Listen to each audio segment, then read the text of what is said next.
All right, still talking about finding that inner peace. So one of the other things that I've always practiced, which helps me keep inner peace, is not to make emotional decisions. And that is so important. Making emotional decisions affects your emotional, spiritual, and physical state.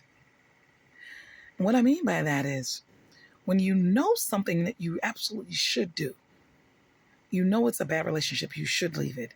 You know it's a bad job, it's affecting your health, you should leave it. You know that something you're about to do is going to cause problems in life.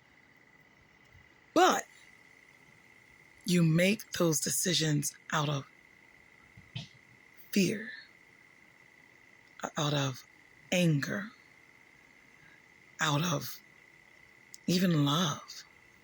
When you make emotional based decisions, it's never based on logic for long term. And you end up in that situation that you didn't want to be in. So the one thing I don't do, and it's not easy because sometimes what I know is the best decision logically, emotionally, it's hard. But if I let my emotions make that decision, then, like for example, I had a situation once in my life where I had someone who I was helping out. They were homeless, they were in a bind, but I found out they were on crack really badly. And they were stealing from me. They were starting fights. They were doing all kinds of different things. Emotionally, I didn't want to have to put the person out. But I knew logically it made sense. I need to let this person go.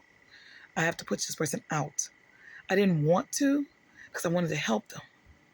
But that's my emotions talking. That's not my logic talking. My logic says, this person is dangerous for you. You need to get this person out of your life. This job is no good for you. You need to step out of it. Although you're making a lot of money, for your spirit, your emotions, your physical, the stress you're going through with this here is going to cause you to have a stroke or something. So that's one of the other things I've learned to practice, which gives me great peace. So I don't make decisions based on anger or fear or any of those things. I make my decisions based on the logic of what makes sense in that situation. It causes physical burnout, inner conflict with yourself spiritually. Sometimes you get so scared, and especially when you're doing fear-based ones, you get paralyzed. You do nothing. You just do absolutely nothing. Become indecisive. You damage your relationships, low self-worth, all kind of regret and resentment that comes out of doing those kind of things. Disconnection from spiritual purpose, stifled intuition. It doesn't help you. Loss of your faith and your trust in yourself and your being.